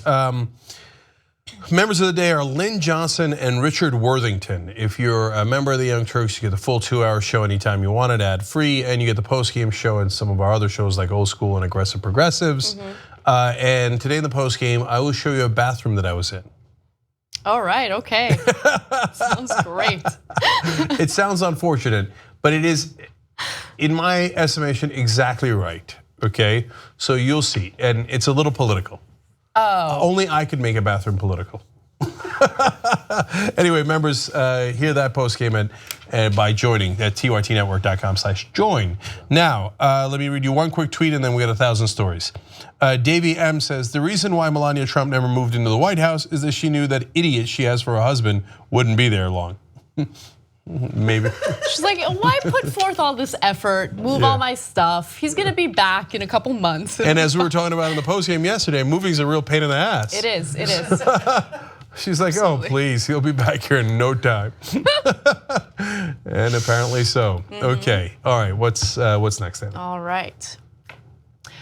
Chicago's Mayor Rahm Emanuel recently had an interview with Politico to talk about the current state of affairs here in the United States. And he had some advice for liberals, which is always really interesting considering the fact that anytime he talks about liberals, it seems to be negative. Now, Emanuel is worried. He thinks everyone in Washington is too focused on the crazy around Trump to see what's actually going on and what's not. So I'm gonna get to his specific quotes, but understand that the gist of what he says is about how we spend too much. When I say we, I mean liberals in general, not we as the Young Turks, although we've gotten this criticism before. We spend too much time focusing on Trump and criticizing Trump. We should spend some time focusing on other things. For instance, the middle class and the working class, which is something that liberals do time and time again, and then they get criticized by centrist Democrats for doing so. But anyway. Okay, before you go on with more quotes. So in that first quote, I was intrigued because if you're a progressive, you can make the case, hey, look, we should really focus on help get the wages of the middle class up, focus on their real life issues, and that would be a great case to make. So I was like, did he learn something? Is he going to go in the right direction here? I wouldn't agree to not talking about Trump. That's a weird thing to He's say, our president, right. and he's doing something crazy every day. What do? You just ignore it? Yeah, you can't ignore it. But I think we can walk and chew gum at the same time. So yeah, we can attack Trump and tell you, hey, you know what? We should have free college education for kids so that we can have a vibrant middle class, $15 minimum wage, so we can have at least people earning a decent enough wage to be able to sustain their families, et cetera. So is that the direction that Rahm's gonna go? Let's find out. All right, he says the following. We don't talk about and fight for the middle class like we are. We believe we're for them, but they don't. If they don't hear we're for them, then we got a problem. It's not just for the string of policies. It's also a set of values that respect who they are in their lives. We come off and can come off as a party disdainful of them. Okay, so in the beginning it sounded fine. Like he's right, the Democratic Party polls worse than the Republican Party, and that is unbelievable in the era of Trump. I mean, he's a deeply unpopular president. Somehow the Democrats are even more unpopular. How the hell did they manage to pull that off? Because they're ignoring the middle class. Again, I'm like, hey, I'm slightly encouraged here, or we're gonna go in the right direction. But then he starts talking about like, it's not about the policies. Yeah, of course it is. That's what affects them. You know, whether they have health care or not is a policy issue. Whether their wages are higher or not higher is a policy issue. He says we have to talk to them in a way that we don't sound disdainful of them. I'm like, here we go. So this is where you reach out to them on social issues. Now, you're not deplorable. You're not in the basket of deplorables. You're a wonderful human being who happens to think that the South should have won the Civil War. Okay, but so can you please come towards us anyway? This is the idea of appeasing Republicans and thinking that they'll come to your side, which has never ever worked for the Democrats in my lifetime. Right, and later on he talks about how it's okay to support Democrats who are running for office or running for re-election who happen to be against reproductive rights. And I understand that Bernie Sanders has supported a representative who has come out against reproductive rights. But with Bernie Sanders, I believe that it comes from a genuine place of, hey, I'm not gonna agree with this politician on everything, but when it comes to the core values of what it means to be a progressive, this person, follows suit. When it comes to economic justice, this person follows suit. With Rahm Emanuel, though, he has never struck me as a progressive or an individual who's cared about liberals, who's cared about the middle class or the working class. I mean, he's been in some of the most powerful positions imaginable, and what has he done?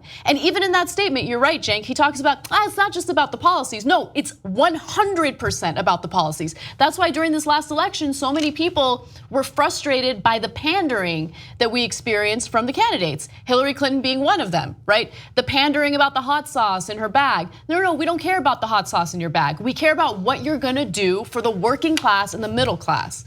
So, but I want to talk about that Mello endorsement a little bit more because this guy's running in Omaha, Nebraska, and so he doesn't agree with us on pro-choice issues. That's devastating, right?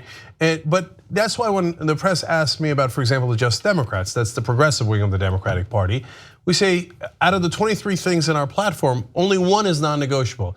You're not allowed to be corrupt. You can't take lobbyist money or PAC money, okay? Everything else, it depends on where you're running. And I wish you agreed with everything, all 23 items in the platform, but I understand that you're gonna have different positions on guns depending on where you are in the country. I get that, right? So if he was making a case like I think Bernie Sanders is making that case, if Rahm was making that case, again, I'd be super welcoming to it. But it turns out, no, he's not talking about that. He later says, no, we have to be more centrist. Okay, which means, and if you're not talking about policy and you're not talking about Trump, what's left? What's left is running to the right. That's right, that's exactly right. And it's funny because the main criticism here was liberals are wasting too much time focusing on Trump. They need to address the middle class. And then for the remainder of the interview, the only thing he talked about was Trump. Let me give you an example. He's attacked Atlanta, he's attacked Philadelphia, he's attacked New York, he's attacked the gangs there, he's attacked Chicago. I noticed he never attacked suburban or rural areas for their opioid crisis. He talks about how to solve those problems. You have a huge opioid crisis in the suburbs, massive opiate heroin crisis. Now they don't get stereotyped or criticized, they get empathy. Okay, so yeah, that's the kind of stuff that we criticize him for too, because he's the president and he deserves to be criticized, especially when he's doing something wrong. I don't know, I felt like he came off as disingenuous, and it's also really, really interesting to me to hear such a centrist tell liberals how they need to act in order to appeal to people. No, you appeal to people by showing that you actually understand their issues and want to fix those issues. And you want to fight for those changes. Now, look, you have to understand the context. It's not the first time we've heard of Rahm Emanuel, of course, chief of staff for Obama, was in the Clinton administration. When he was chief of staff for Obama, he famously told a room full of progressives about how they were effing retarded for being liberal, okay? And later in the article, he explains to Politico that he says we have to look to the suburbs and find the moderates. No, but on the policy positions, almost all 23 planks for example, in the Justice Democrats platform, polls at 60% or better. You already have the moderates. You already have the independents if you actually went with the policies that we're talking about. Expanding Social Security, not cutting Social Security, free college education, et cetera. All of these things, even immigration reform, they all poll at over 60%. The issue isn't getting moderates on our side. The issue is he doesn't want to do any of those things because the Democratic donors don't want him to do those things. So he wants to play identity politics, partly why he mentions the cities there. Of course, he's the mayor of Chicago, which is a city that gets attacked. That's fair, right? And so he doesn't want to talk about policies, even though the policies would get you the moderates that you're looking for, because he's not looking for moderates. He's looking to trick the voters and please the donors. So at the end of the day, it turns out it's the same old Rahm Emanuel doing the same old tricks. And he says, one more quote from him, talking to ourselves and persuading ourselves is not going to be the way to get a majority. In other words, don't fight for progressive positions. Talking to ourselves and persuading ourselves, meaning becoming progressive and fighting for progressive issues, is not the way to go, he explains. He says you have to go get a majority, that is code word for go further right to try to get right-wing voters. As if the country hasn't gone right enough, right? Yeah, and so that is a loser strategy, because when you say that you're Republican light, the electorate says, okay, then why don't I vote for the real Republican? You just told me they're right. Okay, then I'll go vote for them and not you. Why would I vote for you after you undermined your own policy positions and told me the other side is right? In fact, you did that so much, I'll even vote for a guy who was polling at 37% on the day of the election. I'll even vote for a guy who's completely incompetent and a complete monster because you told me that you don't believe in your own positions and I should vote Republican. So I did. And Rahm Emanuel hasn't learned a thing. Same old strategy from the same old corporate Democrats. All right, moving on. Meet Tim Gurner. He is a wealthy individual living in Australia who recently had an interview with the Australian version of 60 Minutes. And during that interview, he addressed millennials and their inability to afford housing. And of course, I love when you hear from out of touch, wealthy people who have all sorts of theories on why millennials can't afford to buy homes. Okay, so here's what he had to say. When I was trying to buy my first home, I wasn't buying smashed avocado for $19 and 4 coffees at $4 each. We're at a point now where the expectations of younger people are very, very high. They want to eat out every day. They want to travel to Europe every year. The people that own homes today worked very, very hard for it, saved every dollar, did everything they could to get up the property investment ladder. Okay. First of all, I would be shocked to find anyone who goes to Starbucks 4 times a day to buy $4 coffees.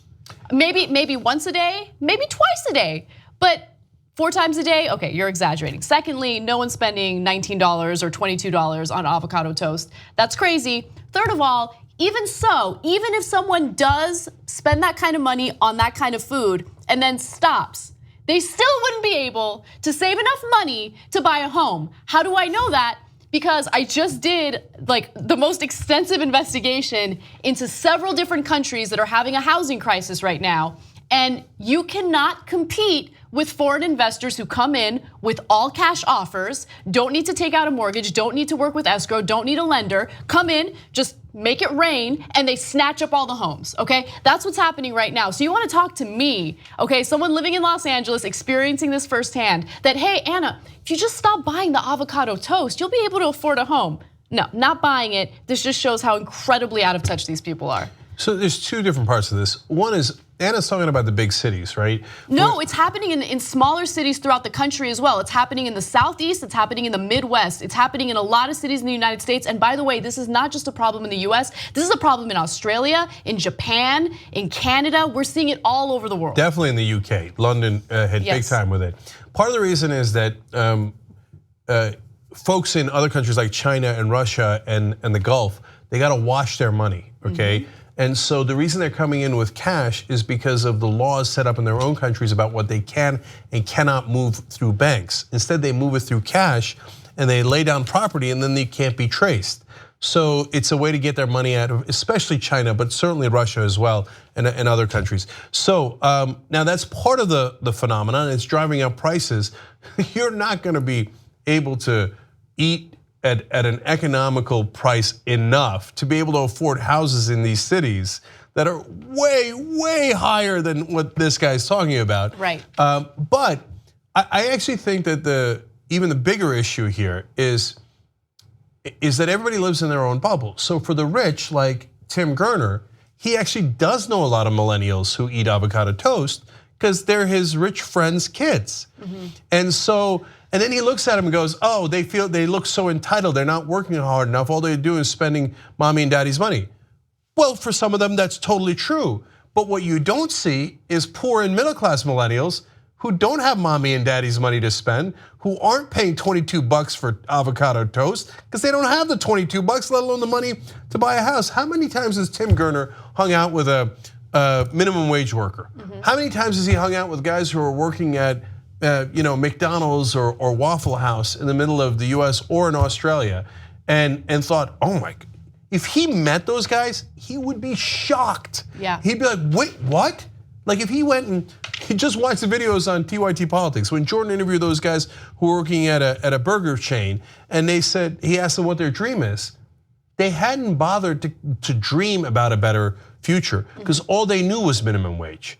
Right? Yeah. And those guys you think are eating avocado frickin' toast? It's ridiculous because it places all of the blame on an entire generation, right? They become the scapegoats, and it's a really great way of distracting people from what's really going on behind the scenes. Look, understand that I'm not expecting people to hand out houses. I'm not expecting it to be easy. I understand that home ownership is difficult, and it's not a right, it is a privilege. You work hard and you earn it, right? But here's the thing. Earning it has become incredibly difficult. It's become impossible because you have all of these things working against you. And it's not just one factor. It's not just that foreigners are coming in, but that has driven up the cost of prices, or I'm sorry, the cost of homes throughout the country right now. I mean, isn't it kind of interesting how wages continue to be stagnant, right? I couldn't understand what was going on. I'm like, we're not earning more money, right? This is currently a huge economic problem, but why are the prices of homes going up so quickly, so fast? And then you just do a little research, you do a little digging, and you find out you can't compete with cash buyers. You can't. And so now you have different countries throughout the world right now that are trying to pass like special taxes to kind of deter foreign investment. And look, foreign investment is good to a certain extent as well. You know, they build up certain towns that have been neglected, and let's say a certain city doesn't have the resources to do that. Foreign investment sometimes makes sense, but it's gotten so out of control that not only do millennials have to deal with a system that's rigged against them, that now they have to also deal with wealthy people from other countries coming in and snatching up opportunities as well. Anna, if you just stop eating the avocado toast, then you could afford a multi-million-dollar home. Like, yeah, okay. So the next time a rich person tells me I need to eat crap in order to afford the basic necessities of life, I might get a little violent. Okay, don't do not literally, okay? I might get verbally violent. Well, that sounds more like us. Okay, yes. Anyway, look, last thing about Tim Gurner. Like, look, I guess we said it already. They just live in their own bubble, and it drives me crazy that they look around at all their rich friends' kids, and then they're like, "Oh, I don't know, everybody's eating avocado toast. Why don't they eat cake?" It reminds me of adults who talk about how they put themselves through college, like in 1960. Like, what? I put myself through college. Why can't you do it? Why don't you work while you go to school? Yeah, because college cost $25 back then. That's right. Same thing with housing. Okay, housing. I love my parents, but they're also a little out of touch on this issue because they bought their house for like $100,000 back in like the 1970s or 1980s. I don't remember. In LA. In LA. A condo now, you'll be lucky if you find a condo for $500,000. Okay, so just keep everything in context and understand how much inflation has affected people, and our wages have not kept up with that inflation. Super last thing, and the GI Bill put a lot of people through college. It was great. And then they're like, why don't you earn your way? But wait, I don't have the GI Bill. If I had the GI Bill, maybe I could do that, right? So you live in a totally different situation than I did. Ron Paul is like, oh, same thing. I worked my way through college. Dude, it cost you 12 cents per year to go to college when Ron Paul went to college, when because he's like 1,012 years old, right? So, and all, just everything that they had a better, like Paul Ryan.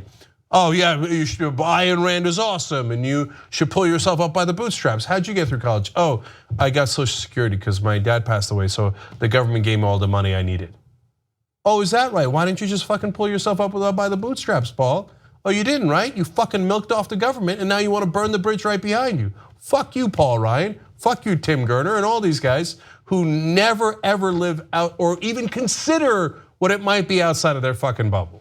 Casey, you got me worked up. Yeah, I like it. Okay, what's next?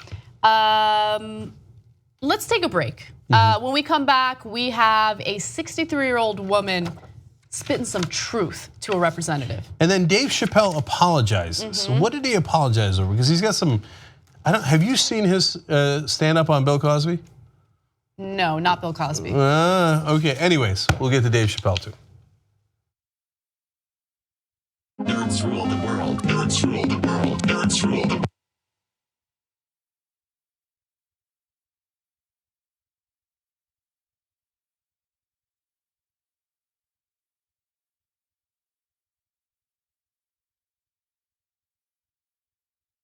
Now you guys are gonna think, especially my early behind the scenes footage, like I already went and looked at the comments in the member section. You guys, oh, he's high, he's drunk. I swear to you, I'm not. Well, I just tell you if I am, right? And so I get goofy in the behind the scenes stuff. What's the need for the butter with this pretzel? This is already super fattening it up.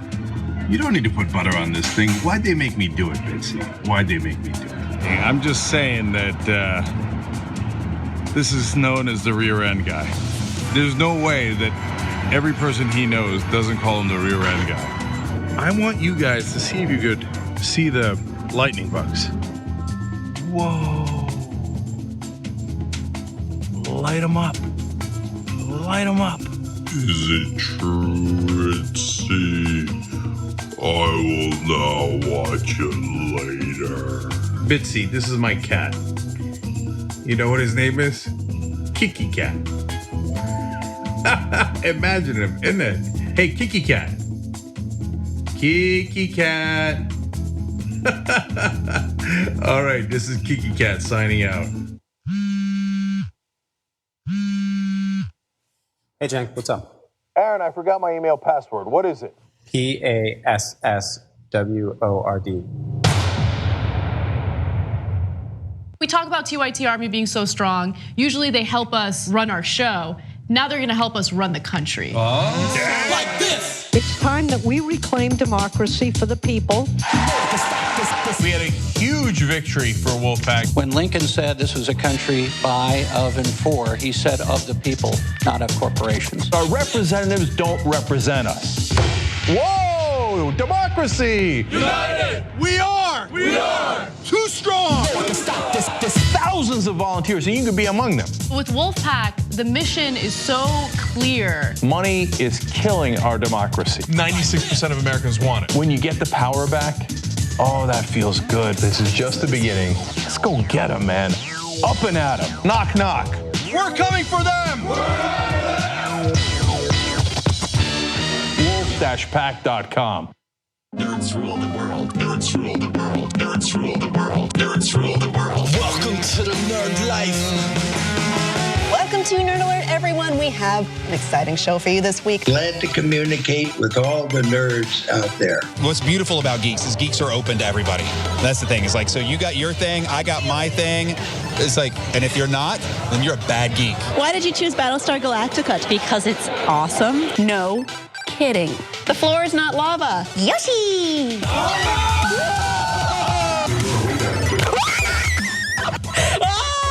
My nightmare! And there's one very special characteristic that many men have been interested in: penis size. What's up, friend? Yeah, I know that curve. And that movie is the Valentine's Day romantic classic, Deadpool. Whoa, wait a second, Doc. You mean to tell me that this is a nerd alert? That's right, Marty. We've entered a nerd alert. Isn't that right? How can you improve pizza? With math, of course. If we spilled goldfish crackers on the floor and we didn't want to clean them up, so we thought that if we stomped on them an infinite amount of times, they would mathematically cease to exist. We are ready for a Wonder Woman movie.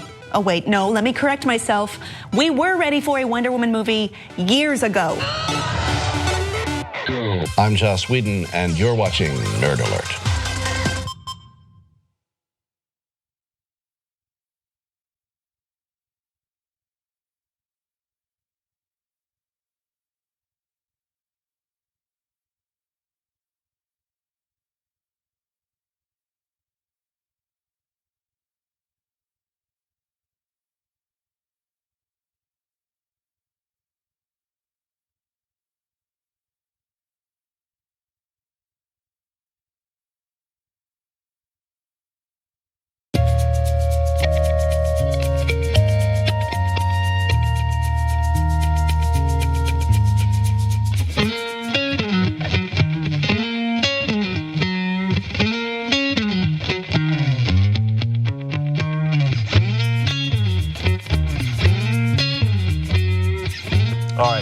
we're back on the Young Turks. Cenk and Anna with you guys. I want to give you one poll that I told you about earlier in the show.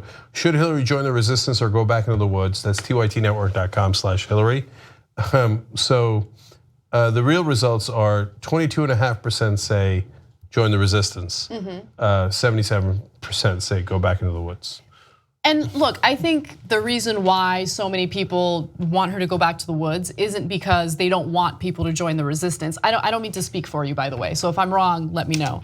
I think it's because people don't trust her, right? I have no problem with people joining the resistance. Of but course. she doesn't come off as someone who's genuine about the resistance. She comes off as someone who is doing it for personal reasons, personal gain. Yeah, absolutely. Yeah. All right, let me read some tweets. Mandy says, pretty sure if someone wrote what's happening now as a dystopian novel, it'd be slammed by critics saying, come on, no one is that stupid. It's true, it'd be a B movie, right? You wouldn't put a character like that in a real movie because it would be outlandish and unbelievable. Ishkabibble says he closed, referring to Rahm Emanuel, he closed 50 schools in South Chicago. He's insane. Oh, that's right. I forgot about that. I don't know that he's insane. I think that he's got other interests. The liberal mom says things have changed since Bill Clinton. The moving right does not work anymore, she capped it. When will they get this? They'll never get it because they're moving right not because they think it's a winning strategy and that they're behind the times. They're moving right to please their donors so they can keep on getting those donations. Then they're retroactively justifying it by saying, oh, we need to capture moderate voters. How's that working out for you? Anyway, Savannah says, it's so hard to get ahead. If you've ever gone through a bad time and missed a credit card or car payment, you aren't getting a house. Now, good point. I forgot to mention in that story, 75% of Americans cannot survive a $700 debt. Like if they get a bill for $700 for whatever reason, right? They would then not be able to pay the bills. 75% of Americans. You're talking about fucking avocado toast? They have no idea what's going on in this country. No None. idea. I wanna elaborate on that just a little bit in the post game because I have some stories that I think the audience would find interesting. Okay, we're elaborating that on the post game, plus what bathroom I was in and how it's related to politics. Okay. tytnetwork.com/join to hear that post game. And final one, bitchy gay guy writes in, oh shit, I had no idea I could afford a $400,000 condo if I just stopped paying Chipotle at $1.80 for guac. Well, now you know. That's why you watch the show. Okay. All right, what's next, Anna? All right. A GOP congressman was having a town hall where he discussed the Affordable Care Act and what he would like to strip away from it. This is Representative Rod Blum from Iowa. And in case you want a little taste of what he had to say about maternity care and the audience's reaction to it, take a quick look.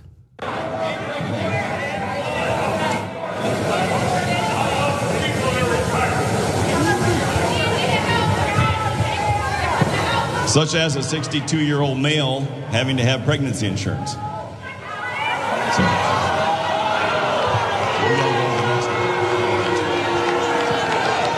Okay, so just to give you a little more context, he was complaining about the fact that men also have to chip into the healthcare system in order to pay for things like maternity care.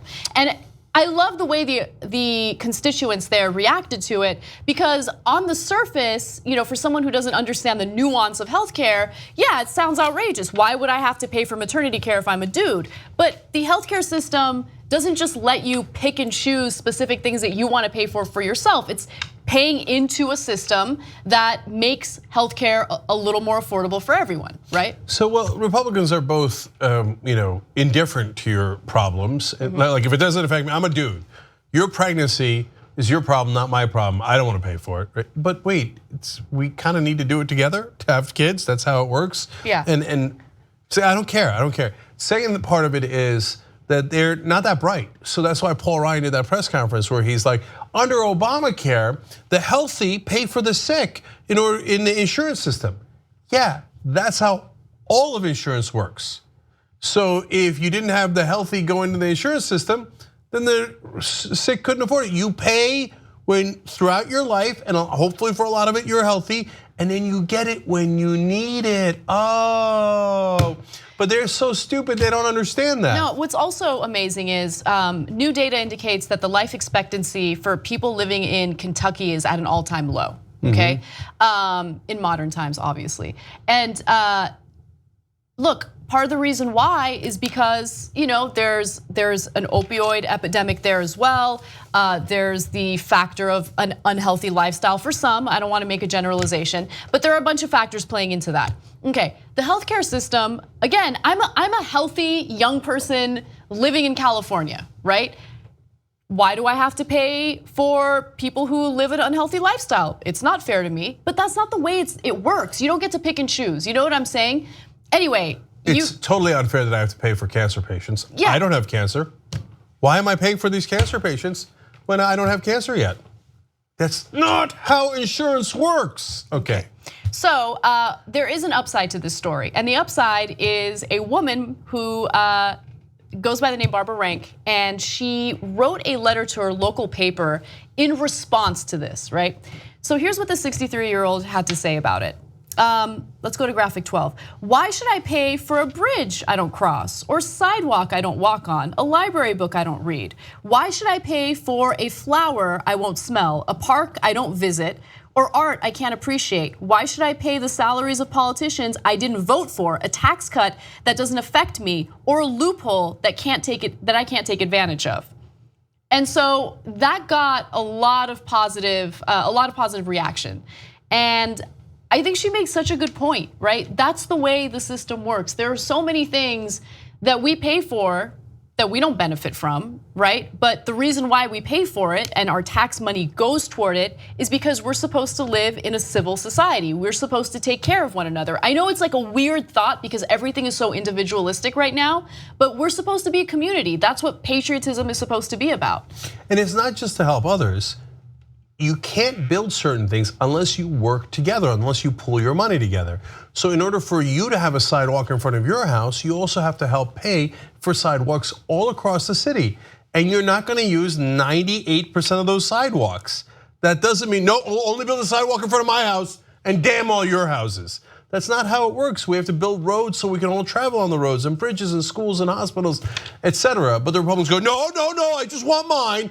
And if it doesn't affect me, ha ha ha, it's your problem, not my problem. But that's not how we built this country. That's not how you ever build a civilized society. And it will affect you, right? Like if you hoard all your money to yourself and society is crumbling all around you, do you want to live in that country?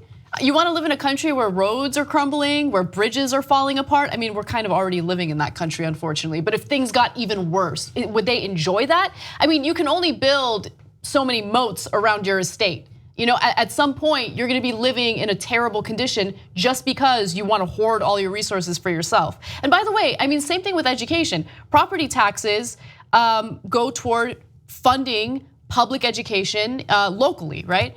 A lot of people don't even have kids. So why should they have to pay for education? Because we don't want to live in a country full of idiots. That's why, okay? You want innovation. You want your country to compete in a global economy, right? You want to be a freaking patriot. And for some reason, we have lost that identity. And by the way, it winds up coming to help you anyway, because then if you have good schools, even if you don't have kids, property values rise, then your house is worth more. Hey, look at that, you did the right thing and it turned out to be a good thing for you. When you pay for kids' education, they wind up being successful business people and they create more jobs and the economy's better and you're better off.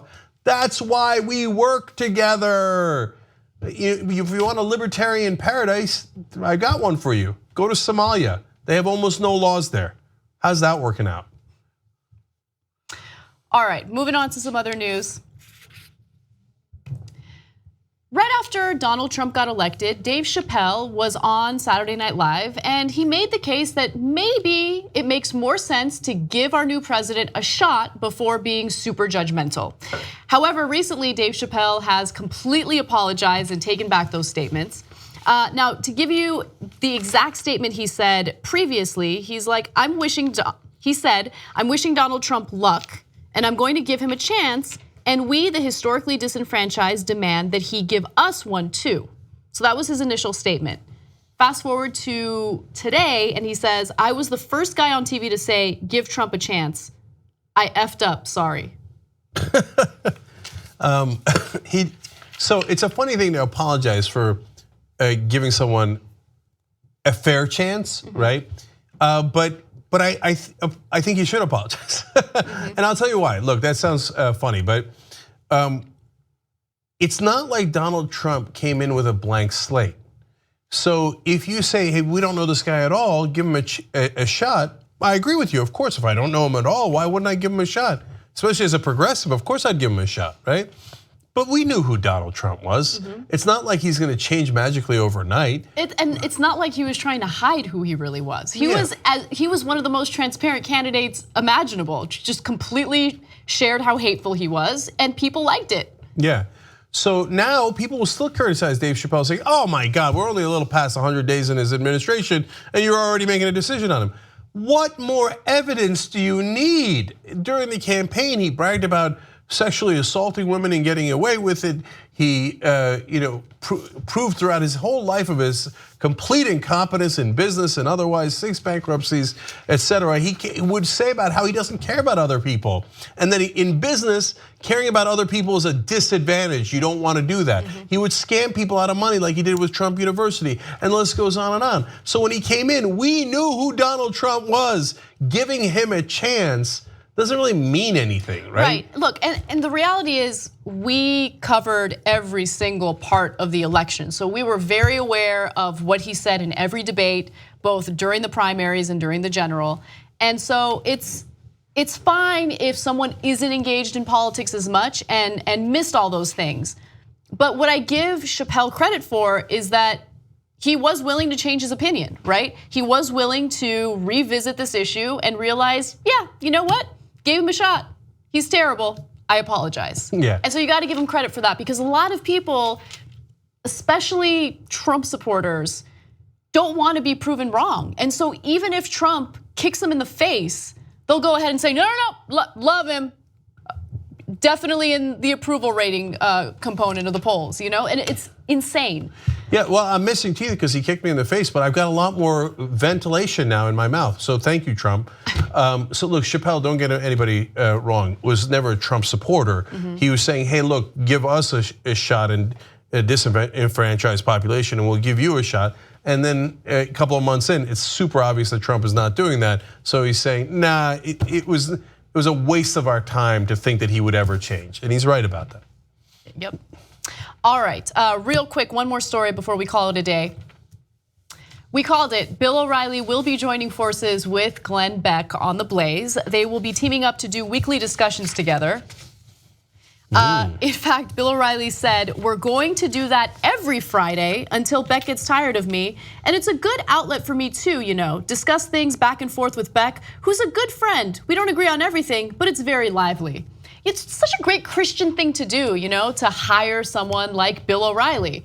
I mean, nothing says Christian values like having a serial sexual harasser as part of your company. Yeah, so I don't know to what degree he's paying him, and Beck's finances is apparently an absolute disaster. So probably O'Reilly, who has an enormous amount of money, is probably doing it for either free or close to free. But these guys didn't get along before, and O'Reilly is a Trump supporter, and Beck is not, right? And at Fox News they had some beefs, but now that they're both been kicked out, all of a sudden they're getting along a little bit better. Now that O'Reilly needs an outlet, all of a sudden, before Glenn Beck was like an amusing little guy he would have on, and he was Papa Bear at Fox News. Right. And when Glenn Beck left, he didn't shed a tear at all. But all these guys, and especially they're conservatives, right? They're like, oh, it happened to Glenn Beck. Who cares? They run him out of town. What, you're running me out of town?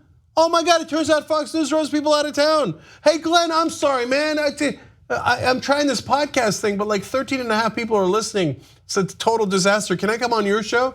And Beck's like, okay, who's Papa Bear now? So that's what's happening here. Glenn Beck needs the audience and needs money. His Blaze is ablaze. Apparently that's why they named him the Blaze, because they take a pile of money and then set it ablaze. Okay, and O'Reilly desperately needs some outlet. Because without Fox News, it turns out nobody really wants to listen to him. Real quick, how clear is it that these dudes have such a deep disdain for women, period, right? So Glenn Beck fires the one person who got any attention on the Blaze, Tomi Lahren, because she had the audacity to make sense once in her life about reproductive rights.